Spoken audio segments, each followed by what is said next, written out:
ਸਤਿ ਸ਼੍ਰੀ ਅਕਾਲ ਪਿਆਰੇ ਦੋਸਤੋ। ਦੀ ਸ਼ਾਇਰ ਕਮਲਾ ਟੀਵੀ ਵਿੱਚ ਤੁਹਾਡਾ ਸਵਾਗਤ ਹੈ। ਅਸੀਂ ਦਿਨ ਪ੍ਰਤੀ ਦਿਨ ਆਏ ਦਿਨ ਤੁਹਾਡੇ ਨਾਲ ਭਾਰਤ ਦੇ ਸੰਵਿਧਾਨ ਸੰਬੰਧੀ ਵੀਡੀਓ ਸਾਂਝੀ ਕਰਦੇ ਰਹਿੰਦੇ ਹਾਂ ਕਿ ਤੁਹਾਡੇ ਨਾਲ ਪਿਆਰ ਦੀਆਂ ਸਾਂਝਾਂ ਪਾਉਂਦੇ ਰਹਿੰਦੇ ਹਾਂ ਕਿ ਤੁਹਾਡੇ ਮਨਾਂ ਅੰਦਰ ਭਾਰਤ ਦੇ ਸੰਵਿਧਾਨ ਪ੍ਰਤੀ ਇੱਕ ਆਸ ਦੀ ਚਿੰਗਾਰੀ, ਇੱਕ ਰੋਸ਼ਨੀ ਦੀ ਚਿੰਗਾਰੀ ਜਗਾ ਸਕੀਏ ਤਾਂ ਕਿ ਤੁਸੀਂ ਤੇ ਤੁਹਾਡੇ ਬੱਚੇ ਭਾਰਤ ਦੇ ਸੰਵਿਧਾਨ ਨੂੰ ਪੜ੍ਹ ਕੇ ਇਸ ਪ੍ਰਤੀ ਜਾਗਰੂਕ ਹੋ ਜਾਣ ਤੇ ਆਪਣਾ ਭਾਰਤ ਦੇ ਸੰਵਿਧਾਨ ਪ੍ਰਤੀ ਜੋ ਮੂਲ ਫਰਜ਼ ਆ ਉਸ ਨੂੰ ਨਿਭਾ ਸਕਣ। ਕੁਝ ਲੋਕਾਂ ਦੀ ਸੋਚ ਹੈ ਕਿ ਭਾਰਤ ਦਾ ਸੰਵਿਧਾਨ ਭਾਰਤ ਦੇ ਲੋਕਾਂ ਲਈ ਨਹੀਂ, ਇਹ ਕਿਸੇ ਖਾਸ ਵਰਗ ਲਈ ਬਣਿਆ। ਪਰ ਬਾਬਾ ਸਾਹਿਬ ਨੇ ਸੰਵਿਧਾਨ ਦੇ ਅੰਦਰ ਇਹੀ ਵਿਤਕਰੇ ਨੂੰ ਦੂਰ ਕਰਿਆ ਕਿ ਸੰਵਿਧਾਨ ਕਿਸੇ ਜਾਤੀ, ਕਿਸੇ ਧਰਮ, ਕਿਸੇ ਮਜ਼ਹਬ ਜਾਂ ਕਿਸੇ ਤਬਕੇ ਦਾ ਨਹੀਂ। ਭਾਰਤ ਦਾ ਸੰਵਿਧਾਨ ਭਾਰਤ ਦੇ ਲੋਕਾਂ ਤੇ ਭਾਰਤ ਦੇ ਲੋਕਾਂ ਦੇ ਲੋਕ ਹਿੱਤਾਂ ਨੂੰ ਹੀ ਸਮਰਪਿਤ ਕੀਤਾ ਗਿਆ ਹੈ। ਇਸ ਸੰਵਿਧਾਨ ਦੇ ਅੰਦਰ ਤੁਹਾਡੇ ਮੁੱਢਲੇ ਅਧਿਕਾਰਾਂ ਦੀ ਰੱਖਿਆ ਕਰੀ ਗਈ ਹੈ ਤਾਂ ਕਿ ਤੁਹਾਨੂੰ ਬਹੁ ਗਿਣਤੀਆਂ ਦੇ ਲੋਕਾਂ ਵਿੱਚ ਜੋ ਘੱਟ ਗਿਣਤੀਆਂ ਦੀ ਲਗਾਮ ਸੀ ਉਸ ਨੂੰ ਛੁਡਾ ਕੇ ਇੱਕ ਸੁਤੰਤਰ ਲਗਾਮ ਬਣਾਇਆ ਜਾਵੇ, ਇੱਕ ਸੁਤੰਤਰਤਾ ਦਵਾਈ ਜਾਵੇ ਤਾਂ ਕਿ ਬਹੁ ਗਿਣਤੀਆਂ ਘੱਟ ਗਿਣਤੀਆਂ ਨੂੰ ਖਤਮ ਨਾ ਕਰ ਸਕਣ ਤੇ ਘੱਟ ਗਿਣਤੀਆਂ ਵੀ ਵੱਧ ਫੁੱਲ ਸਕਣ। ਸੋ ਭਾਰਤ ਦੀ ਅਸੈਂਬਲੀ ਵਿੱਚ ਬਾਬਾ ਸਾਹਿਬ ਦੇ ਜੋ ਬੋਲ ਸੀ ਤੇ ਉਸ ਬੋਲਾਂ ਬਾਰੇ ਅਸੀਂ ਪੜ੍ਹ ਰਹੇ ਹਾਂ ਤੇ ਤੁਸੀਂ ਵੀ ਸੁਣਦੇ ਹੋ ਕਿ ਉਹ ਬੋਲ ਕੀ ਸੀ।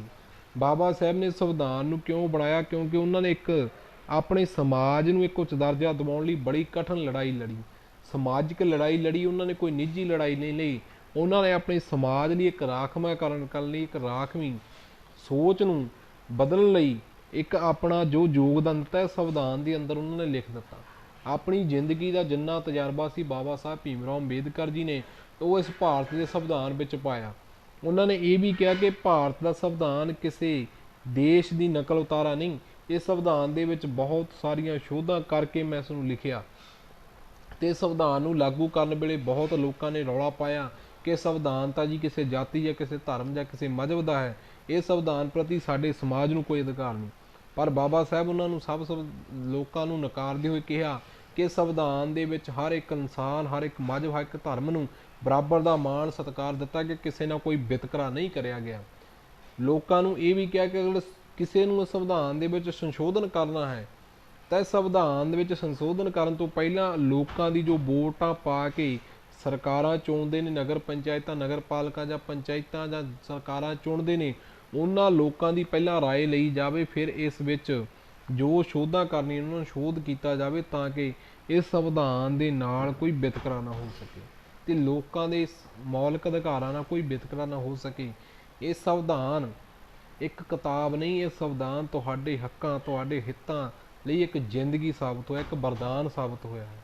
ਅੱਗੇ ਪੜ੍ਹਦੇ ਹਾਂ ਕਿ ਸੰਵਿਧਾਨ ਵਿੱਚ ਬਾਬਾ ਸਾਹਿਬ ਨੇ ਕੀ ਕਿਹਾ। ਉਸ ਤੋਂ ਪਹਿਲਾਂ ਇੱਕ ਛੋਟੀ ਜਿਹੀ ਕੋਸ਼ਿਸ਼, ਛੋਟੀ ਜਿਹੀ ਬੇਨਤੀ ਕਿ ਅਗਰ ਤੁਹਾਡੇ ਦਿਲਾਂ ਦੇ ਵਿੱਚ ਕਿਸੇ ਸੰਵਿਧਾਨ ਦੇ ਕਿਸੇ ਆਰਟੀਕਲ ਪ੍ਰਤੀ ਜਾਂ ਕੋਈ ਸੰਤੁਸ਼ਟੀ ਨਹੀਂ ਹੁੰਦੀ ਜਾਂ ਤੁਸੀਂ ਸਮਝ ਨਹੀਂ ਸਕਦੇ ਜਾਂ ਉਸ ਤਰ੍ਹਾਂ ਉਸ ਆਰਟੀਕਲ ਪ੍ਰਤੀ ਮੈਂ ਤੁਹਾਨੂੰ ਚੰਗੀ ਤਰ੍ਹਾਂ ਨਹੀਂ ਸਮਝਾ ਸਕਿਆ ਤਾਂ ਤੁਸੀਂ ਆਪਣੇ ਵਿਚਾਰ ਕਮੈਂਟ ਬਾਕਸ ਵਿੱਚ ਦੇ ਸਕਦੇ ਹੋ, ਆਪਣੇ ਪ੍ਰਸ਼ਨ ਪੁੱਛ ਸਕਦੇ ਹੋ।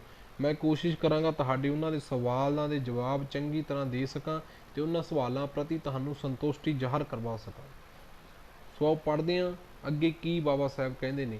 ਮਹਾਰਾਸ਼ਟਰ ਸਰਕਾਰ ਦੁਆਰਾ ਬਾਬਾ ਸਾਹਿਬ ਡਾਕਟਰ ਅੰਬੇਦਕਰ ਦੀਆਂ ਲਿਖਤਾਂ ਤੇ ਭਾਸ਼ਣ ਗ੍ਰੰਥਾਂ ਤੇ ਆਧਾਰਿਤ ਨੰਬਰ 13 ਵਿੱਚ ਭਾਰਤੀ ਸੰਵਿਧਾਨ ਦੇ ਪ੍ਰਮੁੱਖ ਨਿਰਮਾਤਾ ਵਜੋਂ ਡਾਕਟਰ ਅੰਬੇਦਕਰ ਨੇ ਯੋਗਦਾਨ ਨੂੰ ਬਿਆਨਿਆ ਗਿਆ ਹੈ। ਇਹ ਪੂਰੀ ਤਰ੍ਹਾਂ ਉਹਨਾਂ ਲਿਖਤਾਂ ਤੇ ਭਾਸ਼ਣਾਂ ਤੇ ਆਧਾਰਿਤ ਹੈ। ਨੰਬਰ 13 ਵਿੱਚ ਲਿਖਿਆ ਗਿਆ ਕਿ ਭਾਰਤੀ ਸੰਵਿਧਾਨ ਦੇ ਜੋ ਨਿਰਮਾਤਾ ਸੀ ਬਾਬਾ ਸਾਹਿਬ ਡਾਕਟਰ ਭੀਮ ਰਾਓ ਅੰਬੇਦਕਰ ਜੀ ਨੇ, ਉਹਨਾਂ ਦਾ ਯੋਗਦਾਨ ਸੀ, ਉਹਨਾਂ ਨੂੰ ਇਹ ਬਿਆਨਿਆ ਗਿਆ ਹੈ ਤੇ ਉਹਨਾਂ ਦੇ ਯੋਗਦਾਨਾਂ ਦੇ ਆਧਾਰ ਤੇ, ਇਹ ਬਿਆਨਾਂ ਦੇ ਆਧਾਰ ਤੇ ਇਹਨਾਂ ਲਿਖਤਾਂ ਨੂੰ ਲਿਖਿਆ ਗਿਆ ਹੈ। ਇਹਨਾਂ ਵਿੱਚ ਜੋ ਵੀ ਉਹਨਾਂ ਨੇ ਭਾਸ਼ਣ ਦਿੱਤੇ ਉਹ ਇਸ ਭਾਰਤ ਦੇ ਸੰਵਿਧਾਨ ਦੇ ਵਿੱਚ ਆਧਾਰਿਤ ਨੇ। ਉਹਨਾਂ ਨੇ ਭਾਰਤੀ ਸੰਵਿਧਾਨ ਦੇ ਸੰਦਰਭ ਵਿੱਚ ਕਿਹਾ ਤੇ ਲਿਖਿਆ ਗ੍ਰੰਥ ਉੱਤੇ ਅੰਕਿਤ ਪਹਿਲੇ ਹੀ ਕਥਨ ਵਿੱਚ ਬਾਬਾ ਸਾਹਿਬ ਲੋਕਤੰਤਰ ਦੀ ਪਰਿਭਾਸ਼ਾ ਇਉਂ ਦਿੰਦੇ ਹਨ। ਲੋਕਤੰਤਰ ਸਰਕਾਰ ਦਾ ਉਹ ਸਰੂਪ ਹੈ, ਉਹ ਢੰਗ ਹੈ, ਉਹ ਤਰੀਕਾ ਹੈ ਜਿੱਥੇ ਲੋਕਾਂ ਦੇ ਆਰਥਿਕ ਅਤੇ ਸਮਾਜਿਕ ਜੀਵਨ ਵਿੱਚ ਕ੍ਰਾਂਤੀਕਾਰੀ ਤਬਦੀਲੀਆਂ ਬਿਨਾਂ ਕਿਸੇ ਖੂਨ ਖਰਾਬੇ ਤੋਂ ਲਿਆਂਦੀਆਂ ਜਾ ਸਕਦੀਆਂ। ਬਾਬਾ ਸਾਹਿਬ ਨੇ ਲੋਕਤੰਤਰ ਸਰਕਾਰ ਦੇ ਸਰੂਪ ਵਿੱਚ ਇੱਕ ਢੰਗ, ਇੱਕ ਤਰੀਕਾ ਅਪਣਾਇਆ। ਉਹਨਾਂ ਨੇ ਕਿਹਾ ਕਿ ਇਹ ਪਰਿਭਾਸ਼ਾ ਇਸ ਤਰ੍ਹਾਂ ਹੈ ਜਿਵੇਂ ਕਿਸੇ ਲੜਾਈ, ਕਿਸੇ ਖੂਨ ਖਰਾਬੇ ਤੋਂ ਬਿਨਾਂ ਕਿਸੇ ਮਸਲੇ ਦਾ ਹੱਲ ਹੋ ਜਾਣਾ ਉਸ ਨੂੰ ਇਹਨਾਂ ਨੇ ਸੰਵਿਧਾਨਿਕ ਰੂਪ ਦਿੱਤਾ ਹੈ। 22 ਦਸੰਬਰ 1952 ਨੂੰ ਪੂਨਾ ਜ਼ਿਲ੍ਹੇ ਲਾਇਬ੍ਰੇਰੀ ਵਿੱਚ ਦਿੱਤੇ ਡਾਕਟਰ ਅੰਬੇਦਕਰ ਜੀ ਦੇ ਭਾਸ਼ਣ ਵਿੱਚੋਂ ਭਾਰਤੀ ਸੰਵਿਧਾਨ ਬਾਰੇ ਬਾਬਾ ਸਾਹਿਬ ਦਾ ਮਤ ਸੀ, ਇਹ ਕੰਮ ਚਲਾਉਣ ਯੋਗ ਹੈ, ਲਚਕੀਲਾ ਹੈ, ਜ਼ਰੂਰਤ ਇੰਨੀ ਹੈ ਕਿ ਜੰਗ ਅਤੇ ਅਮਨ ਮੌਕਿਆਂ ਦੇ ਦੇਸ਼ ਨੂੰ ਇਕਮੁੱਠ ਰੱਖ ਸਕਦਾ ਹੈ। ਬਾਬਾ ਸਾਹਿਬ ਨੇ ਕਿਹਾ ਕਿ ਦੇਸ਼ ਨੂੰ ਚਲਾਉਣ ਵਿੱਚ ਕੰਮ ਕਰੇਗਾ, ਲਚਕੀਲਾ ਹੈ, ਚੰਗੀ ਤਰ੍ਹਾਂ ਸੰਵਿਧਾਨ ਦੇਸ਼ ਨੂੰ ਚਲਾਉਣ ਵਿੱਚ ਕੰਮ ਕਰੇਗਾ ਤੇ ਇੰਨਾ ਮਜ਼ਬੂਤ ਹੋਵੇਗਾ ਕਿ ਅਗਰ ਸਾਡੇ ਦੇਸ਼ ਤੇ ਕੋਈ ਜੰਗ ਜਾਂ ਕੋਈ ਖਤਰਾ ਇੱਦਾਂ ਦੇ ਹਾਲਾਤ ਪੈਦਾ ਹੁੰਦੇ ਨੇ ਤਾਂ ਇਹ ਭਾਰਤ ਦੇ ਲੋਕਾਂ ਨੂੰ ਜੋੜੇਗਾ, ਤੋੜੇਗਾ ਨਹੀਂ। ਉਹਨਾਂ ਨੂੰ ਭਾਰਤ ਦੇ ਭਵਿੱਖ ਅਤੇ ਲੋਕਾਂ ਵਿੱਚ ਅਸੀਮ ਵਿਸ਼ਵਾਸ ਸੀ। ਸੰਵਿਧਾਨ ਅਸੈਂਬਲੀ ਵਿੱਚ ਬਾਬਾ ਸਾਹਿਬ ਨੇ ਆਖਿਆ, ਮੈਂ ਜਾਣਦਾ ਹਾਂ ਕਿ ਅੱਜ ਰਾਜਨੀਤਿਕ, ਸਮਾਜਿਕ ਅਤੇ ਆਰਥਿਕ ਪੱਖਾਂ ਤੋਂ ਵੰਡੇ ਹੋਏ ਹਾਂ, ਪਰ ਸਮਾਂ ਤੇ ਸਥਿਤੀਆਂ ਆਉਣ ਤੇ ਇਸ ਦੇਸ਼ ਨੂੰ ਦੁਨੀਆ ਦੀ ਕੋਈ ਵੀ ਤਾਕਤ ਇਕਮੁੱਠ ਹੋਣੋਂ ਰੋਕ ਨਹੀਂ ਸਕਦੀ।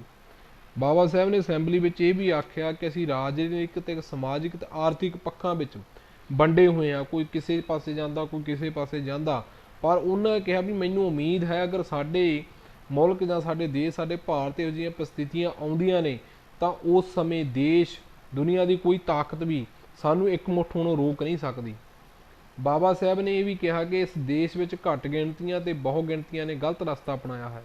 ਬਹੁ ਗਿਣਤੀਆਂ ਲਈ ਠੀਕ ਨਹੀਂ ਕਿ ਉਹ ਘੱਟ ਗਿਣਤੀਆਂ ਦੀ ਹੋਂਦ ਨੂੰ ਮੁਨਕਰ ਕਰੇ। ਬਾਬਾ ਸਾਹਿਬ ਨੇ ਇਹ ਵੀ ਬਚਨ ਕਹੇ ਕਿ ਜੋ ਬਹੁ ਗਿਣਤੀਆਂ ਨੇ ਉਹ ਘੱਟ ਗਿਣਤੀਆਂ ਲਈ ਜੋ ਆਪਣੇ ਵਿਚਾਰ ਰੱਖਦੇ ਨੇ ਉਹ ਬੜੇ ਗਲਤ ਨੇ, ਪਰ ਉਹਨਾਂ ਘੱਟ ਗਿਣਤੀਆਂ ਨੂੰ ਬਹੁ ਗਿਣਤੀਆਂ ਵਾਲੇ ਖਤਮ ਨਹੀਂ ਕਰ ਸਕਦੇ। ਇਹ ਵੀ ਗੱਲ ਗਲਤ ਹੈ ਕਿ ਘੱਟ ਗਿਣਤੀਆਂ ਹਮੇਸ਼ਾ ਲਈ ਘੱਟ ਗਿਣਤੀਆਂ ਹੀ ਬਣੀਆਂ ਰਹਿਣ। ਉਹਨਾਂ ਨੇ ਇਹ ਵੀ ਕਿਹਾ ਵੀ ਘੱਟ ਗਿਣਤੀ ਵਾਲੇ ਲੋਕ, ਬਹੁ ਗਿਣਤੀਆਂ ਵਾਲਿਆਂ ਨੂੰ ਇਹ ਵੀ ਚਾਹੀਦਾ ਘੱਟ ਗਿਣਤੀਆਂ ਵਾਲਿਆਂ ਨੂੰ ਖਤਮ ਨਾ ਕੀਤਾ ਜਾਵੇ, ਉਹਨਾਂ ਨੂੰ ਵੀ ਬਦਲ ਫੁੱਲਣ ਦਾ ਪੂਰਾ ਅਧਿਕਾਰ ਦਿੱਤਾ ਜਾਵੇ। ਸ਼ੁਰੂ ਵਿੱਚ ਘੱਟ ਗਿਣਤੀਆਂ ਦੀ ਹੋਂਦ ਜ਼ਰੂਰੀ ਮੰਨੀ ਜਾਵੇ। ਵਿਵਸਥਾ ਇਉਂ ਕੀਤੀ ਜਾਵੇ ਕਿ ਅੰਤ ਤੱਕ ਘੱਟ ਗਿਣਤੀਆਂ ਬਹੁ ਗਿਣਤੀਆਂ ਦਾ ਬਖੇੜਾ ਹੀ ਨਾ ਰਹੇ, ਸਾਰੇ ਇਕਮਤ ਹੋ ਜਾਣ। ਲੋਕਤੰਤਰ ਨੂੰ ਬਚਾਉਣ ਲਈ ਸਾਨੂੰ ਕੀ ਕਰਨਾ ਚਾਹੀਦਾ ਹੈ?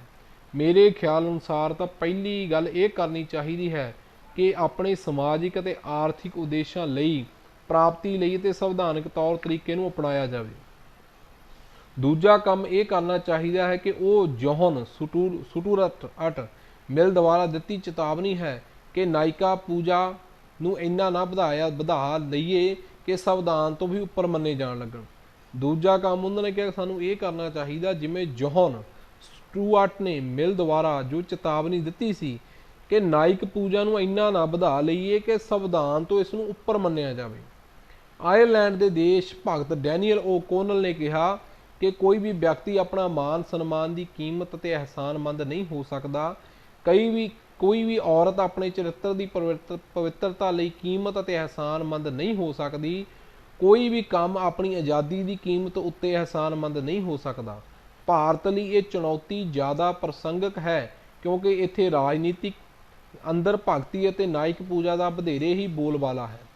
ਧਰਮ ਵਿੱਚ ਭਗਤੀ ਮੋਕਸ ਦਾ ਮਾਰਗ ਹੋ ਸਕਦੀ ਹੈ, ਪਰ ਰਾਜਨੀਤੀ ਵਿੱਚ ਭਗਤੀ ਜਾਂ ਨਾਇਕ ਪੂਜਾ ਪਤਨ ਦਾ ਮਾਰਗ ਹੁੰਦੀ ਹੈ, ਤਾਨਾਸ਼ਾਹੀ ਦਾ ਮਾਰਗ ਹੁੰਦੀ ਹੈ। ਤੀਜੀ ਗੱਲ ਜੋ ਜ਼ਰੂਰੀ ਹੈ ਉਹ ਹੈ ਕੇਵਲ ਰਾਜਨੀਤਿਕ ਲੋਕਤੰਤਰ ਨਾਲ ਹੀ ਸੰਤੁਸ਼ਟ ਨਾ ਹੋ ਜਾਈਏ।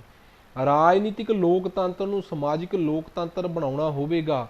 ਸਮਾਜਿਕ ਲੋਕਤੰਤਰ ਤੋਂ ਕੀ ਭਾਵ ਹੈ? ਇਸ ਤੋਂ ਭਾਵ ਹੈ ਕਿ ਉਹ ਜੀਵਨ ਜਿਸ ਵਿੱਚ ਸੁਤੰਤਰਤਾ, ਸਮਾਨਤਾ ਅਤੇ ਭਾਈਚਾਰਾ ਜੀਵਨ ਪ੍ਰਣਾਲੀ ਦਾ ਹਿੱਸਾ ਹੋਣ। ਇਹਨਾਂ ਤਿੰਨਾਂ ਦਾ ਗੂੜਾ ਰਿਸ਼ਤਾ ਹੁੰਦਾ ਹੈ। ਸੁਤੰਤਰਤਾ ਤੋਂ ਉਹਨੂੰ ਸਮਾਨਤਾ ਤੋਂ ਵੱਖ ਨਹੀਂ ਕੀਤਾ ਜਾ ਸਕਦਾ, ਸਮਾਨਤਾ ਨੂੰ ਸੁਤੰਤਰਤਾ ਅਲੱਗ ਨਹੀਂ ਕੀਤਾ ਜਾ ਸਕਦਾ, ਸੁਤੰਤਰਤਾ ਅਤੇ ਸਮਾਨਤਾ ਨੂੰ ਭਰਾਪਤੀ ਭਾਵਨਾ ਤੋਂ ਨਖੇੜਿਆ ਨਹੀਂ ਜਾ ਸਕਦਾ। ਸਮਾਨਤਾ ਤੋਂ ਬਿਨਾਂ ਸੁਤੰਤਰਤਾ ਨਾਲ ਮੁੱਠੀ ਭਰ ਦਾ ਬਹੁਤਿਆਂ ਤੇ ਏਕਾਧਿਕਾਰ ਹੋ ਜਾਵੇਗਾ। ਬਿਨਾਂ ਸੁਤੰਤਰਤਾ ਤੋਂ ਬਰਾਬਰਤਾ ਨਾਲ ਵਿਅਕਤੀਗਤ ਪਹਿਲ ਦਿੱਤੀ ਜਾਂਦੀ ਹੈ। ਭਾਰਤਵਤੀ ਭਾਵ ਤੋਂ ਉੱਤੇ ਬਗੈਰ ਸੁਤੰਤਰਤਾ ਤੇ ਸਮਾਨਤਾ ਸੁਭਾਵਿਕ ਤੌਰ ਤੇ ਵਿਚਾਰ ਨਹੀਂ ਕਰ ਸਕਦੀ। ਇਹਨਾਂ ਦੀ ਵਰਤੋਂ ਵਿਵਹਾਰ ਲਈ ਸਿਪਾਹੀ ਦੀ ਜ਼ਰੂਰਤ ਪਵੇਗੀ। ਸਾਨੂੰ ਇਹ ਸੱਚਾਈ ਮੰਨਣੀ ਪਵੇਗੀ ਕਿ ਭਾਰਤੀ ਸਮਾਜ ਅੰਦਰ ਦੋ ਚੀਜ਼ਾਂ ਦੀ ਘਾਟ ਹੈ।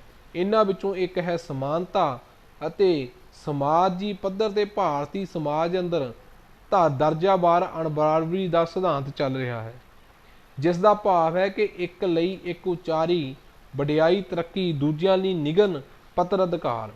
ਆਰਥਿਕ ਪੱਧਰ ਤੇ ਦੇਖੀਏ ਤਾਂ ਸਾਡੇ ਇਸ ਸਮਾਜ ਅੰਦਰ ਕੁਝ ਇੱਕ ਕੋਲ ਤਾਂ ਬੇਹਿਸਾਬ ਦੌਲਤ ਹੈ ਅਤੇ ਦੂਜੇ ਪਾਸ ਗਰੀਬੀ ਨੇ ਕੋਈ ਮੇਚ ਬੰਨਾ ਨਹੀਂ। 26 ਜਨਵਰੀ 1950 ਨੂੰ ਅਸੀਂ ਵਿਰੋਧ ਭਾਸ਼ਾ ਉਲਟ ਦੇ ਜੀਵਨ ਵਿੱਚ ਦਾਖਲ ਹੋ ਰਹੇ ਹੋਵਾਂਗੇ। ਰਾਜਨੀਤੀ ਇੱਕ ਬਰਾਬਰੀ ਅਤੇ ਸਮਾਜਿਕ ਆਰਥਿਕੀ ਜੀਵਨ ਵਿੱਚ ਅਣਬਰਾਬਰੀ ਹੋਵੇਗੀ। ਰਾਜਨੀਤੀ ਵਿੱਚ ਇੱਕ ਵਿਅਕਤੀ, ਇੱਕ ਵੋਟ, ਇੱਕ ਕੀਮਤ ਦੇ ਸਿਧਾਂਤ ਨੂੰ ਮਾਨਤਾ ਪ੍ਰਾਪਤ ਹੋਵੇਗੀ। ਸਾਡੇ ਸਮਾਜਿਕ ਆਰਥਿਕ ਢਾਂਚੇ ਵਿੱਚ ਅਸੀਂ ਇੱਕ ਆਦਮੀ ਦੀ ਇੱਕ ਕੀਮਤ ਦੇ ਹਸੂਲ ਨੂੰ ਇਨਕਾਰੀ ਹਾਂ। ਸੋ ਇਸ ਤਰ੍ਹਾਂ ਦਾ ਵਿਰੋਧੀ ਭਾਵਾਂ ਵਾਲਾ ਜੀਵਨ ਅਸੀਂ ਕਦੋਂ ਤੱਕ ਜੀਵਾਂਗੇ? ਸਮਾਜਿਕ ਆਰਥਿਕ ਜੀਵਨ ਵਿੱਚ ਬਰਾਬਰੀ ਤੋਂ ਕਦ ਤੱਕ ਮੁਨਕਰ ਹੋਵਾਂਗੇ? ਜੋ ਲੰਮੇ ਸਮੇਂ ਤੱਕ ਮੁਨਕਰ ਹੁੰਦੇ ਰਹੇ ਹਾਂ, ਸਾਡੇ ਰਾਜਨੀਤਿਕ ਲੋਕਤੰਤਰ ਨੂੰ ਖਤਰਾ ਬਣ ਜਾਵੇਗਾ।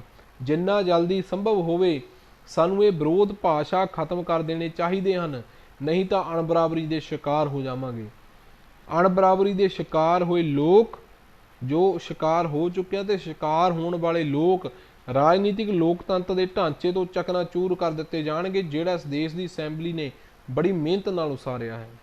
ਦੂਜੀ ਚੀਜ਼ ਜਿਸ ਵਿੱਚ ਸਾਡੀ ਵਿੱਚ ਘਾਟ ਹੈ ਉਹ ਹੈ ਭਰਾਤਰੀ ਭਾਵ ਦੇ ਅਸੂਲਾਂ ਨੂੰ ਮਾਨਤਾ ਨਹੀਂ ਦਿੰਦੇ। ਦੂਜੀ ਚੀਜ਼ ਜੋ ਸਾਡੇ ਵਿੱਚ ਉਹਨਾਂ ਕਿ ਸਾਡੀ ਘਾਟ ਹੈ, ਅਸੀਂ ਭਰਾਤਰੀ ਭਾਵਾਂ ਦੇ ਅਸੂਲਾਂ ਨੂੰ ਮਾਨਤਾ ਨਹੀਂ ਦਿੰਦੇ। ਭਰਾਤਰੀ ਭਾਵ ਤੋਂ ਕੀ ਮਤਲਬ ਹੈ? ਇਸ ਦਾ ਭਾਵ ਹੈ ਕਿ ਸਾਰੇ ਭਾਰਤੀਆਂ ਅੰਦਰ ਭੈਣਾਂ ਭਰਾਵਾਂ ਵਰਗੀ ਸਾਂਝ ਤੇ ਉਹਨਾਂ ਵਰਗੇ ਅਹਿਸਾਸ। ਇਸ ਸਿਧਾਂਤ ਸਮਾਜੀ ਜੀਵਨ ਨੂੰ ਏਕਤਾ, ਸਥਿਰਤਾ ਦਾ ਸ਼ਕਤੀ ਦਿੰਦਾ ਹੈ, ਪਰ ਇਸ ਸਿਧਾਂਤ ਦੀ ਪ੍ਰਾਪਤੀ ਔਖੀ ਹੈ। ਇਹ ਵਿਸ਼ਵਾਸ ਜਾਂ ਭਰਮ ਪਾਲੀ ਰੱਖਣਾ ਕਿ ਅਸੀਂ ਇੱਕ ਕੌਮ ਹਾਂ, ਧੋਖੇ ਵਿੱਚ ਰਹਿਣ ਵਾਲੀ ਗੱਲ ਹੈ। ਕੋਈ ਹਜ਼ਾਰਾਂ ਜਾਤਾਂ ਵਿੱਚੋਂ ਵੰਡੇ ਲੋਕ ਇੱਕ ਕੌਮ ਕਿਵੇਂ ਹੋ ਸਕਦੇ ਹਨ? ਬਾਬਾ ਸਾਹਿਬ ਨੇ ਇਹ ਵੀ ਕਿਹਾ ਕਿ ਅਸੀਂ ਇਸ ਵਹਿਮ ਨੂੰ ਪਾਲੀ ਰੱਖਿਆ, ਵਿਸ਼ਵਾਸ ਨੂੰ ਪਾਲੀ ਰੱਖਿਆ ਹਾਂ ਕਿ ਸਾਡੀ ਕੌਮ ਇੱਕ ਹੈ। ਪਰ ਧੋਖੇ ਵਿੱਚ ਰਹਿਣ ਵਾਲੀ ਗੱਲ ਇਹ ਹੈ ਕਿ ਵੱਖ-ਵੱਖ ਜਾਤਾਂ ਦੇ ਲੋਕ, ਵੱਖ-ਵੱਖ ਧਰਮਾਂ ਦੇ ਲੋਕ ਕਿ ਉਹਨਾਂ ਦਾ ਵੱਖ-ਵੱਖ ਵਿਤਕਰਾ ਕਰਿਆ ਤੇ ਵੱਖ-ਵੱਖ ਭਾਗਾਂ 'ਚ ਵੰਡੇ ਹੋਏ ਨੇ, ਤਾਂ ਅਸੀਂ ਇੱਕ ਕਿਵੇਂ ਹੋ ਸਕਦੇ ਹਾਂ? ਸਮਾਜਿਕ ਅਤੇ ਮਨੋਵਿਗਿਆਨਿਕ ਭਾਵਨਾ ਵਿੱਚ ਅਸੀਂ ਇੱਕ ਕੌਮ ਨਹੀਂ ਹਾਂ। ਭਾਰਤ ਵਿੱਚ ਜਾਤਾਂ ਹਨ, ਜਾਤਾਂ ਕੌਮੀ ਵਿਰੋਧੀ ਹਨ। ਇਹ ਸਮਾਜ ਅੰਦਰ ਬਖਰੇਵਾਂ ਲਿਆਉਂਦੀਆਂ ਹਨ, ਜਾਤ ਪਾਤ ਵਿੱਚ ਈਰਖਾ ਤੇ ਦੁਸ਼ਮਣੀ ਪੈਦਾ ਕਰ ਸਕਦੀਆਂ ਹਨ। ਭਰਤਰੀ ਭਾਵ ਤਦ ਹੀ ਹੋਵੇਗਾ ਜੋ ਇੱਕ ਕੌਮ ਹੋਵੇਗੀ। ਬਿਨਾਂ ਭਰਤਰੀ ਭਾਵ ਦੇ ਸਮਾਨਤਾ ਦੇ ਸੁਤੰਤਰਤਾ ਰੰਗਾਂ ਦੇ ਪੋਚੇ ਤੋਂ ਕੁਝ ਵੀ ਨਹੀਂ ਹੋਵੇਗੀ। ਦੇਸ਼ ਵਿੱਚ ਚਲੀ ਆਉਂਦੀ ਵਿਵਸਥਾ ਤੋਂ ਦਲਿਤ ਵਰਗ ਦੁਖੀ ਹਨ। ਉਹਨਾਂ ਨੇ ਇਹ ਵੀ ਕਿਹਾ ਜੋ ਦੇਸ਼ ਵਿੱਚ ਹੁਣ ਤੱਕ ਵਿਵਸਥਾ ਚੱਲੀ ਆਉਂਦੀ ਆ ਉਸ ਦੇ ਵਿੱਚ ਦਲਿਤ ਵਰਗ ਬੜਾ ਦੁਖੀ ਆ। ਉਹ ਹੁਣ ਹੋਰ ਜ਼ਿਆਦਾ ਸ਼ਾਸਤ ਨਹੀਂ ਹੋਣਾ ਚਾਹੁੰਦਾ, ਬਲਕਿ ਆਪਣੇ ਸ਼ਾਸਕ ਆਪ ਬਣਨ ਲਈ ਕਾਹਲੇ ਹਨ।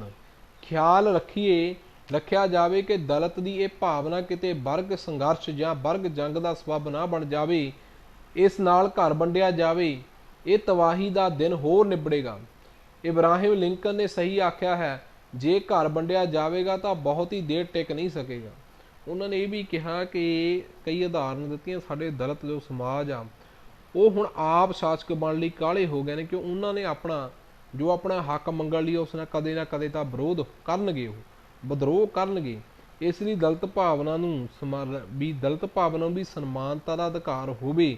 ਕਿਤੇ ਇਹ ਸੰਘਰਸ਼ ਦਾ ਰੂਪ ਜਾਂ ਸਬੱਬ ਨਾ ਬਣ ਜਾਣ ਕਿ ਅੱਗੇ ਜਾ ਕੇ ਦਲਿਤ ਵਰਗ ਸਾਡੇ ਲੋਕਾਂ ਲਈ ਆਪਣੇ ਆਪ ਜਾਂ ਦਲਿਤ ਵਰਗ ਆਪਣੇ ਹੱਕ ਲੈਣ ਲਈ ਉਤਾਵਲਾ ਹੋ ਜਾਵੇ।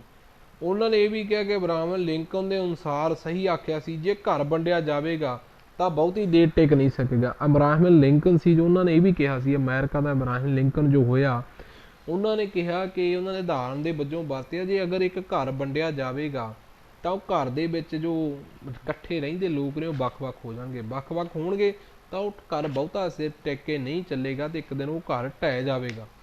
ਦਲਿਤਾਂ ਦੀਆਂ ਆਸਾਂ ਨੂੰ, ਖਾਸ਼ਾਂ ਨੂੰ ਜਿੰਨਾ ਜਲਦੀ ਸਮਝ ਲਿਆ ਜਾਵੇ। ਉਹਨਾਂ ਨੇ ਇਹ ਵੀ ਕਿਹਾ ਵੀ ਬਾਬਾ ਸਾਹਿਬ ਨੇ ਕਿਹਾ ਵੀ ਦਲਿਤਾਂ ਦੀਆਂ ਜੋ ਖਾਹਿਸ਼ਾਂ ਨੇ ਜਾਂ ਆਸਾਂ ਨੇ ਉਹਨਾਂ ਨੂੰ ਬਹੁਤ ਜਲਦੀ ਸਮਝ ਲਿਆ ਜਾਵੇ। ਦੇਸ਼ ਲਈ, ਆਜ਼ਾਦੀ ਲਈ ਤੇ ਲੋਕਤੰਤਰੀ ਕਦਰ ਕੀਮਤਾਂ ਲਈ ਓਨਾ ਹੀ ਚੰਗਾ ਹੋਵੇਗਾ। ਇਹ ਤਦ ਹੀ ਹੋ ਸਕਦਾ ਹੈ ਜੇਕਰ ਜੀਵਨ ਦੇ ਸਾਰੇ ਖੇਤਰਾਂ ਅੰਦਰ ਸਮਾਨਤਾ ਤੇ ਭਰਾਤਰੀ ਭਾਵ ਸਥਾਪਿਤ ਕੀਤਾ ਜਾਵੇ। ਆਜ਼ਾਦੀ ਖੁਸ਼ੀ ਦਾ ਮੌਕਾ ਹੈ, ਪਰ ਆਜ਼ਾਦੀ ਨੇ ਸਾਡੇ ਮੋਢਿਆਂ ਉੱਤੇ ਬਹੁਤ ਵੱਡੀਆਂ ਜ਼ਿੰਮੇਵਾਰੀਆਂ ਵੀ ਸੁੱਟੀਆਂ ਹਨ। ਹੁਣ ਅਸੀਂ ਗਲਤੀਆਂ ਲਈ ਅੰਗਰੇਜ਼ਾਂ ਨੂੰ ਦੋਸ਼ੀ ਨਹੀਂ ਠਹਿਰਾ ਸਕਦੇ। ਗਲਤੀਆਂ ਹੋਣ ਦਾ ਵੱਡਾ ਖਤਰਾ ਹੈ। ਵਕਤ ਬੜੀ ਤੇਜ਼ੀ ਨਾਲ ਬਦਲ ਰਿਹਾ ਹੈ। ਜੇ ਅਸੀਂ ਸੰਵਿਧਾਨ ਦੀ ਸਾਂਭ ਸੰਭਾਲ ਕਰਨਾ ਚਾਹੁੰਦੇ ਹਾਂ, ਉਸ ਸੰਵਿਧਾਨ ਵਿੱਚ ਜਿਸ ਲੋਕਾਂ ਦੀ ਸਰਕਾਰ ਲੋਕਾਂ ਰਾਹੀਂ ਪ੍ਰਤੀ ਸੁਣੀ ਗਈ ਸਰਕਾਰ ਪ੍ਰਤੀ ਵਚਨਬੱਧਤਾ ਦਰਜ ਹੈ ਤਾਂ ਸਾਨੂੰ ਸਾਡੇ ਮਾਰਗ ਦੀਆਂ ਬੁਰਾਈਆਂ ਤੋਂ ਸੁਚੇਤ ਰਹਿਣਾ ਚਾਹੀਦਾ ਹੈ। 1206 ਤੋਂ 1218 ਸਫ਼ੇ ਤੱਕ ਇਸ ਉਪਰੰਤ ਸੰਵਿਧਾਨ ਨੂੰ ਅੰਤਮ ਰੂਪ ਵਿੱਚ ਅਪਣਾ ਲਿਆ ਗਿਆ। ਸੰਵਿਧਾਨ ਅਸੈਂਬਲੀ ਦੇ ਪ੍ਰਧਾਨ ਡਾਕਟਰ ਰਾਜਿੰਦਰ ਪ੍ਰਸਾਦ ਨੇ ਆਖਿਆ ਕਿ ਡਰਾਫਟਿੰਗ ਕਮੇਟੀ ਦੇ ਚੇਅਰਮੈਨ ਡਾਕਟਰ ਅੰਬੇਦਕਰ ਨੇ ਆਪਣੀ ਡਿੱਗ ਰਹੀ ਸਿਹਤ ਦੇ ਬਾਵਜੂਦ ਬਹੁਤ ਹੀ ਸ਼ਲਾਘਾਯੋਗ ਕੰਮ ਕੀਤਾ ਹੈ। ਉਹਨਾਂ ਨੂੰ ਡਰਾਫਟਿੰਗ ਕਮੇਟੀ ਵਿੱਚ ਲਿਆਂਦਾ ਗਿਆ ਅਤੇ ਇਸ ਚੇਅਰਮੈਨ ਬਣਾਉਣ ਨਾਲੋਂ ਚੰਗਾ ਸਹੀ ਫੈਸਲਾ ਹੋਰ ਨਹੀਂ ਹੋ ਸਕਦਾ ਸੀ। ਉਹਨਾਂ ਦੇ ਨਾ ਕੇਵਲ ਆਪਣੀ ਚੋਣ ਲਈ ਇਨਸਾਫ ਕੀਤਾ ਬਲਕਿ ਆਪਣੇ ਕੀਤੇ ਕੰਮਾਂ ਨੂੰ 4 ਚੰਨ ਲਾ ਦਿੱਤੇ।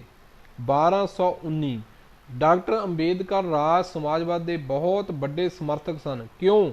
ਭਾਰਤ ਦਾ ਤੇਜ਼ੀ ਨਾਲ ਸਨਅਤੀਕਰਨ ਕਰਨ ਲਈ ਇਹ ਬਹੁਤ ਜ਼ਰੂਰੀ ਸੀ।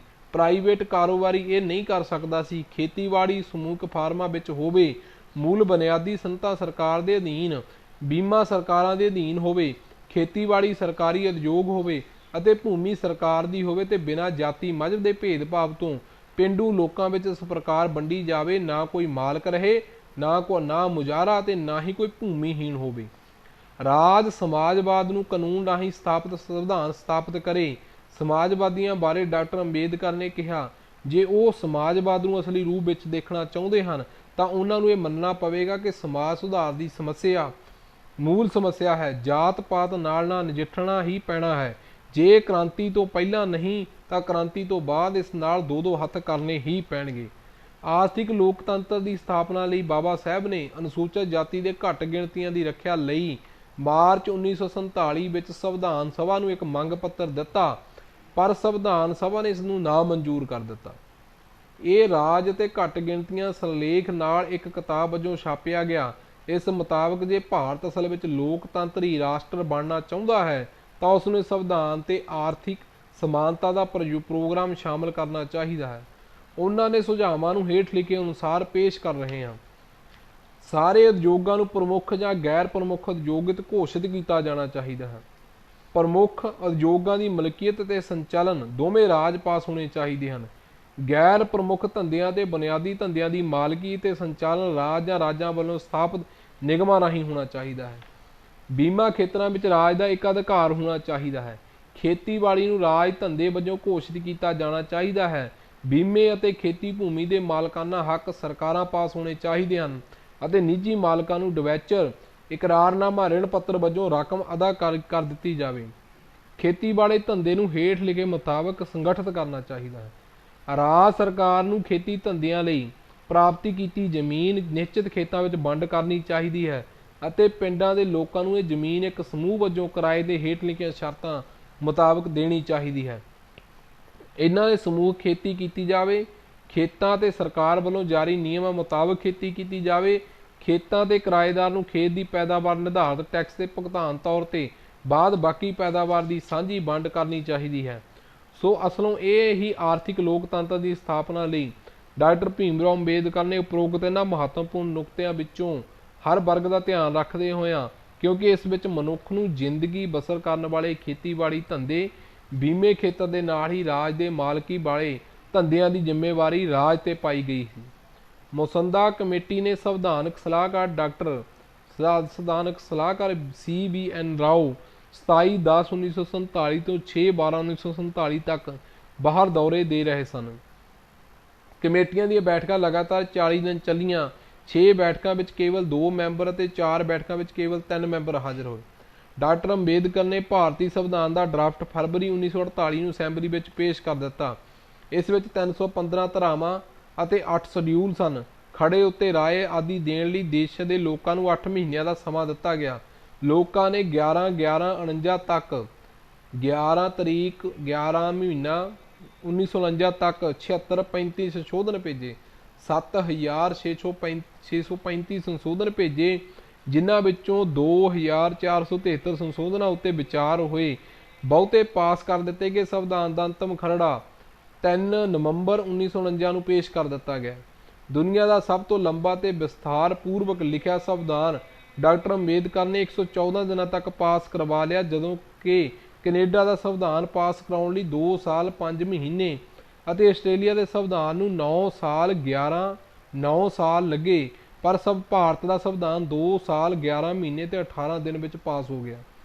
ਇਸ ਤੋਂ ਇਲਾਵਾ ਭਾਰਤੀ ਸੰਵਿਧਾਨ ਦੀਆਂ 395 ਧਾਰਾਵਾਂ ਸਨ, ਜਿਨ੍ਹਾਂ ਵਿੱਚੋਂ ਅਮਰੀਕਨ ਸੰਵਿਧਾਨ ਦੇ ਕੇਵਲ 7, ਕੈਨੇਡਾ ਦੇ ਸੰਵਿਧਾਨ ਦੀਆਂ 147, ਆਸਟ੍ਰੇਲੀਆ ਦੇ ਸੰਵਿਧਾਨ ਦੀਆਂ 128 ਅਤੇ ਦੱਖਣੀ ਅਫਰੀਕਾ ਦੇ ਸੰਵਿਧਾਨ ਦੀਆਂ ਕੇਵਲ 153 ਧਾਰਾਵਾਂ ਸਨ। ਭਾਰਤ ਵਰਗੇ ਦੇਸ਼ ਵਿੱਚ ਅਨੇਕਾਂ ਜਾਤਾਂ, ਅਨੇਕਾਂ ਮਜ਼ਹਬ, ਅਨੇਕਾਂ ਭਾਸ਼ਾਵਾਂ ਅਤੇ ਅਨੇਕਾਂ ਸਮਾਜਿਕ ਸੱਭਿਆਚਾਰ ਭਿੰਨਤਾਵਾਂ ਸਨ। ਇਸ ਲਈ ਸੰਵਿਧਾਨ ਨਿਰਮਾਣ ਦਾ ਕਾਰਜ ਹਿਮਾਲਿਆ ਸਰ ਕਰਨ ਵਰਗਾ ਕਾਰਜ ਸੀ ਜੋ ਲਗਭਗ ਇਕੱਲੇ ਡਾਕਟਰ ਭੀਮ ਰਾਓ ਅੰਬੇਦਕਰ ਜੀ ਨੇ ਕਰਕੇ ਦਿਖਾਇਆ। ਇੱਕ ਸਧਾਰਨ ਨਾਗਰਿਕ ਤੋਂ ਲੈ ਕੇ ਦੇਸ਼ ਦੇ ਰਾਸ਼ਟਰਪਤੀ ਤੱਕ ਇੱਕ ਸਾਰ ਕਾਨੂੰਨ ਵਿੱਚ ਸਭ ਨੂੰ ਬੰਨ੍ਹ ਦਿੱਤਾ। ਇਹ ਕੋਈ ਛੋਟਾ ਕਮਾਲ ਜਾਂ ਛੋਟਾ ਕੰਮ ਨਹੀਂ ਸੀ, ਬੇਮਿਸਾਲ ਕਾਰਨਾਮਾ ਸੀ। ਕਿਸੇ ਦੇਸ਼ ਦੇ ਇਤਿਹਾਸ ਵਿੱਚ ਸੰਵਿਧਾਨ ਬਣਾਉਣ ਦਾ ਮੌਕਾ ਇੱਕ ਵਾਰ ਹੀ ਆਉਂਦਾ ਹੈ। ਸੰਵਿਧਾਨ ਨਿਰਮਾਣ ਲਈ 23 ਕਮੇਟੀਆਂ ਬਣਾਈਆਂ ਗਈਆਂ। ਇਹਨਾਂ ਵਿੱਚੋਂ 16 ਕਮੇਟੀਆਂ ਦੇ ਵਿੱਚ ਬਾਬਾ ਸਾਹਿਬ ਮੈਂਬਰ ਸਨ। ਆਪਣੀ ਡਿੱਗ ਰਹੀ ਸਿਹਤ ਦੇ ਬਾਵਜੂਦ ਬਾਬਾ ਸਾਹਿਬ ਨੇ ਆਪਣੇ ਆਪ ਨੂੰ ਪੂਰੀ ਤਰ੍ਹਾਂ ਸੰਵਿਧਾਨ ਨਿਰਮਾਣ ਦੇ ਕਾਰਜ ਵਿੱਚ ਝੋਕ ਦਿੱਤਾ ਸੀ। ਉਹਨਾਂ ਨੂੰ ਸੰਵਿਧਾਨ ਦੇ ਮੁੱਖ ਸ਼ਿਲਪਕਾਰ ਕਿਉਂ ਕਿਹਾ ਜਾਂਦਾ ਹੈ? ਇਹ ਜਾਣਨ ਲਈ ਖਰੜਾ ਕਮੇਟੀ ਨੇ ਇੱਕ ਟੀ ਕ੍ਰਿਸ਼ਨਮਚਾਰੀ ਦੁਆਰਾ 5 ਨਵੰਬਰ 1948 ਨੂੰ ਸੰਵਿਧਾਨ ਅਸੈਂਬਲੀ ਅੰਦਰ ਦਿੱਤੇ ਭਾਸ਼ਣ ਦਾ ਹਵਾਲਾ ਦੇਣਾ ਜ਼ਰੂਰੀ ਹੈ। ਸਦਨ ਦਾ ਧਿਆਨ ਖਿੱਚਦੇ ਉਹਨੇ ਕਿਹਾ ਕਿ ਹਾਊਸ ਸ਼ਾਇਦ ਜਾਣੂ ਹੈ ਕਿ ਤੁਹਾਡੇ ਦੁਆਰਾ ਨਾਮਜ਼ਦ ਕੀਤੇ ਗਏ ਇੱਕ ਮੈਂਬਰ ਨੇ ਅਸਤੀਫਾ ਦਿੱਤਾ, ਉਸ ਦੀ ਥਾਂ ਇੱਕ ਹੋਰ ਮੈਂਬਰ ਪਾਇਆ ਗਿਆ। ਇੱਕ ਦਾ ਦੇਹਾਂਤ ਹੋ ਗਿਆ ਤੇ ਉਸ ਦੀ ਜਗ੍ਹਾ ਖਾਲੀ ਹੋ ਰਹੀ ਹੈ। ਇੱਕ ਅਮਰੀਕਾ ਚਲੇ ਗਿਆ, ਉਸ ਦੀ ਥਾਂ ਭਰੀ ਨਹੀਂ ਗਈ ਹੈ। ਇੱਕ ਮੈਂਬਰ ਹੋਰ ਸਰਕਾਰੀ ਮਾਮਲਿਆਂ ਵਿੱਚ ਉਲਝਿਆ ਰਿਹਾ ਹੈ। ਇੱਕ ਦੋ ਸ਼ਾਇਦ ਸਿਹਤ ਕਾਰਨਾਂ ਕਰਕੇ ਦਿੱਲੀ ਤੋਂ ਦੂਰ ਰਹੇ। ਇਸ ਤਰ੍ਹਾਂ ਸੰਵਿਧਾਨ ਨਿਰਮਾਣ ਦਾ ਸਾਰਾ ਬੋਝ ਤੇ ਦਬਾਅ ਬਾਬਾ ਸਾਹਿਬ ਡਾਕਟਰ ਭੀਮ ਰਾਓ ਉੱਤੇ ਪੈ ਗਿਆ। ਜਿਸ ਪ੍ਰਸ਼ੰਸਾ ਦੇ ਢੰਗ ਨਾਲ ਉਹਨਾਂ ਨੇ ਆਪਣਾ ਫਰਜ਼ ਪੂਰਾ ਕੀਤਾ, ਬਿਨਾਂ ਸ਼ੱਕ ਸੀ ਅਸੀਂ ਉਹਨਾਂ ਦੇ ਸੰਵਿਧਾਨ ਲਈ ਬਹੁਤ ਸ਼ੁਕਰਗੁਜ਼ਾਰ ਹਾਂ। ਸੰਵਿਧਾਨ ਦਾ ਪਹਿਲਾ ਉਦੇਸ਼ ਤੇ ਚੁਣੌਤੀ ਸਮਾਜਿਕ ਕ੍ਰਾਂਤੀ ਹੈ। ਦੂਜਾ ਉਦੇਸ਼ ਤੇ ਚੁਣੌਤੀ ਰਾਜਨੀਤਿਕ ਕ੍ਰਾਂਤੀ ਹੈ। ਇਸ ਸੰਦਰਭ ਵਿੱਚ ਤੀਜੀ ਸਭ ਤੋਂ ਮਹੱਤਵਪੂਰਨ ਗੱਲ ਹੈ ਘੱਟ ਗਿਣਤੀਆਂ ਦੇ ਅਧਿਕਾਰਾਂ ਦਾ ਸਮਝੌਤਾ।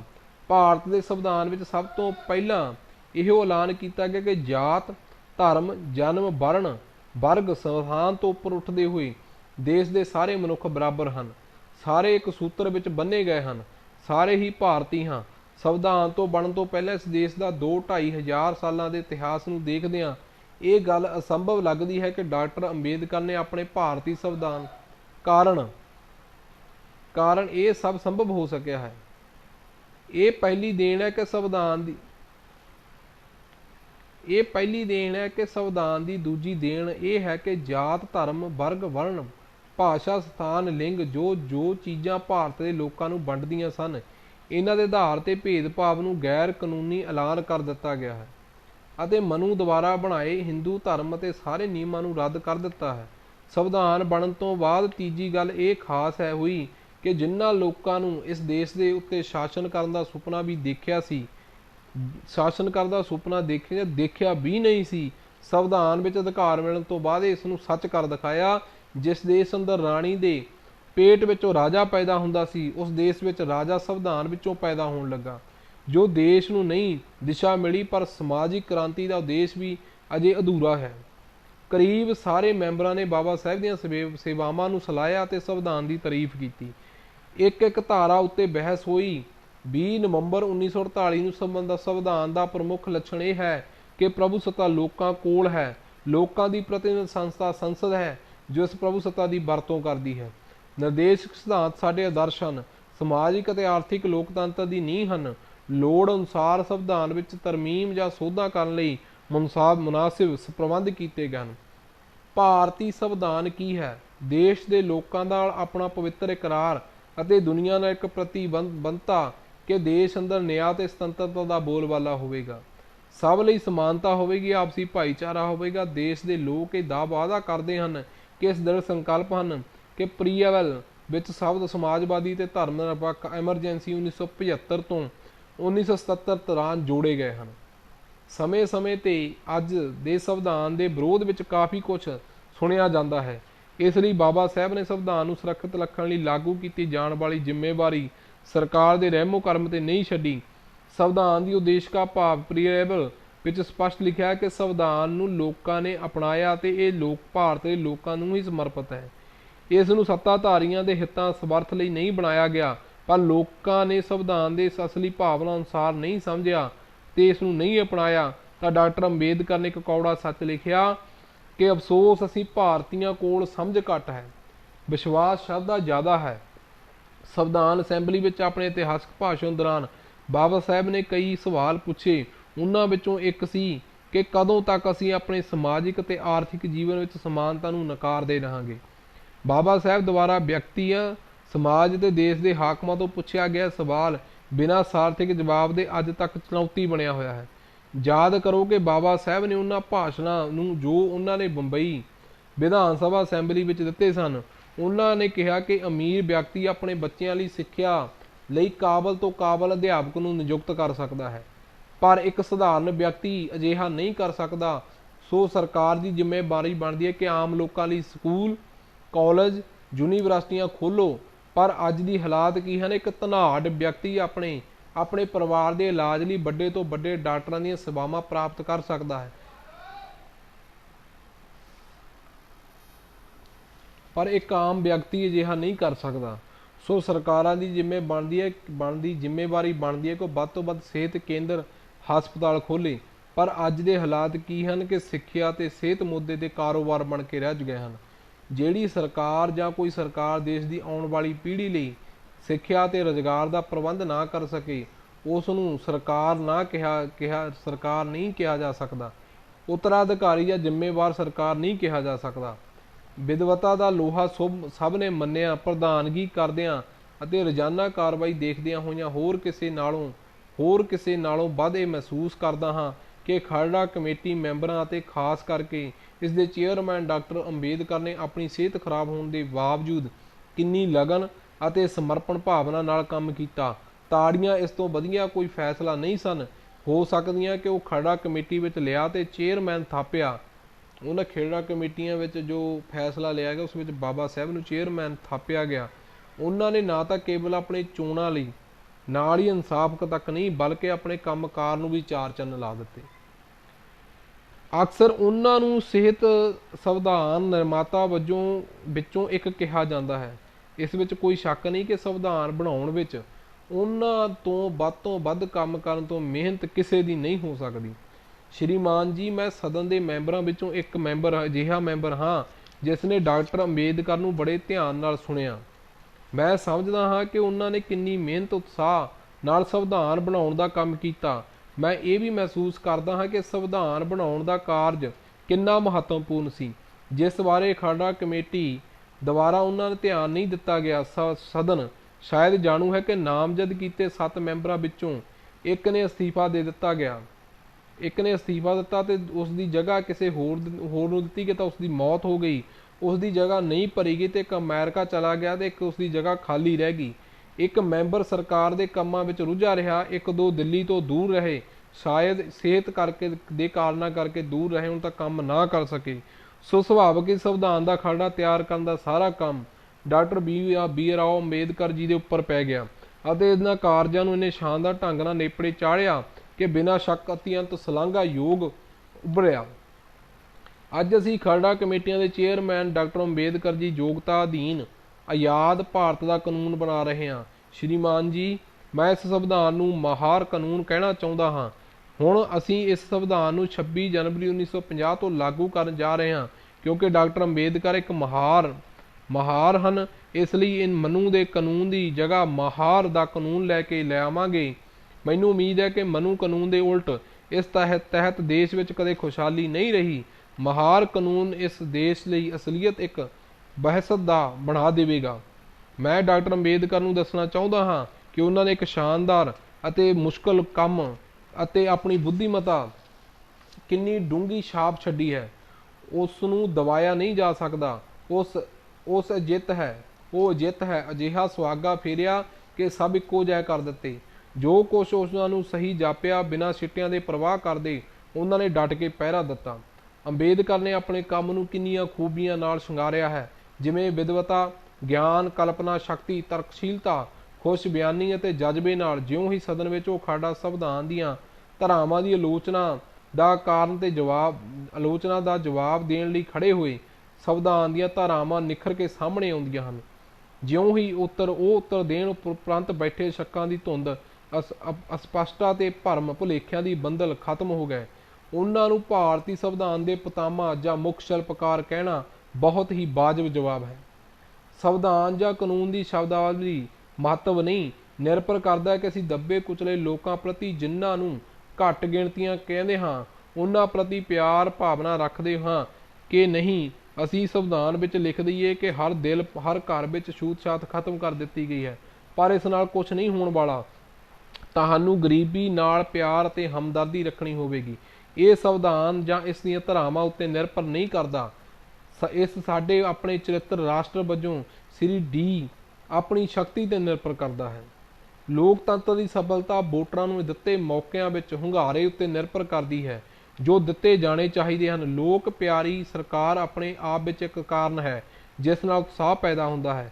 ਵੋਟ ਅਧਿਕਾਰ ਇੱਕ ਚੁੱਪ ਚਪੀਤੇ ਨਾਗਰਿਕ ਦੀ ਆਵਾਜ਼ ਹੁੰਦੀ ਹੈ ਜੋ ਉਸ ਨੂੰ ਰੌਲਾ ਰੱਪਾ ਪਾਉਣ ਵਾਲਿਆਂ ਦੇ ਤਸ਼ੱਦਦ ਤੋਂ ਮੁਕਤ ਕਰਦੀ ਹੈ।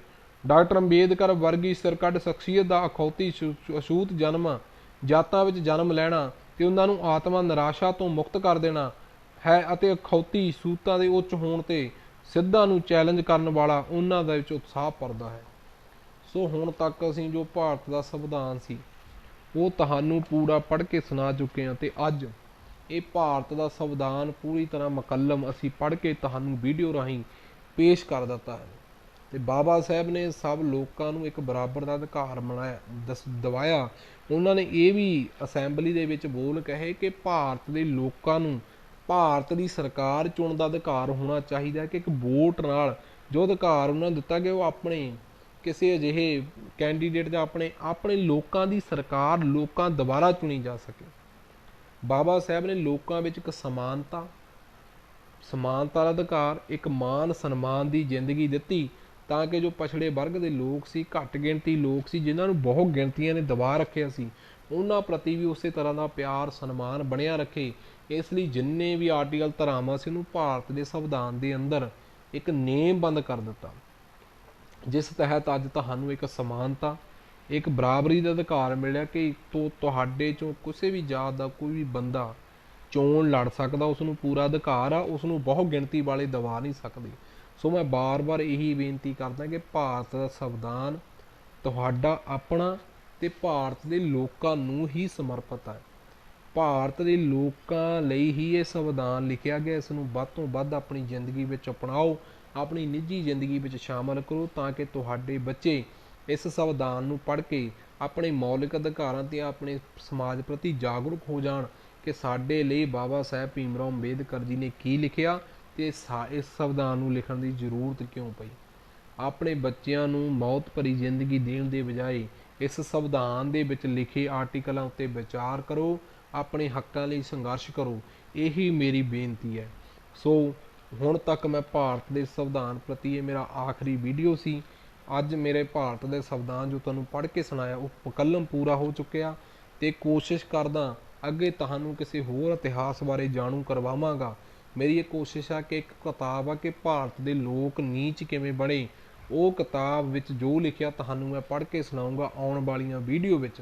ਸੋ ਇਸ ਪ੍ਰਤੀ ਤੁਹਾਡਾ ਪਿਆਰ, ਸਨੇਹ, ਸਤਿਕਾਰ, ਮਾਨ ਸਨਮਾਨ ਇੱਦਾਂ ਹੀ ਮਿਲਦਾ ਰਹੇ। ਮੈਂ ਵੱਧ ਤੋਂ ਵੱਧ ਬੇਨਤੀ ਕਰਦਾ ਕਿ ਸੰਵਿਧਾਨ ਨੂੰ ਅਪਣਾਓ, ਆਪਣੀ ਜ਼ਿੰਦਗੀ ਵਿੱਚ ਸ਼ਾਮਲ ਕਰੋ ਤਾਂ ਕਿ ਤੁਹਾਡੇ ਬੱਚੇ ਪੜ੍ਹ ਲਿਖ ਕੇ ਆਉਣ ਵਾਲੇ ਭਵਿੱਖ ਵਿੱਚ ਇੱਕ ਚੰਗੇ ਸਮਾਜ ਦੀ ਸੰਚਾਲਨਾ ਕਰ ਸਕਣ ਤੇ ਤੁਸੀਂ ਆਪਣੇ ਬੱਚੋਂ ਡਾਕਟਰ ਭੀਮ ਰਾਓ ਅੰਬੇਦਕਰ ਜੀ ਦੀ ਇੱਕ ਝਲਕ ਵੇਖ ਸਕੋ। ਸਤਿ ਸ਼੍ਰੀ ਅਕਾਲ।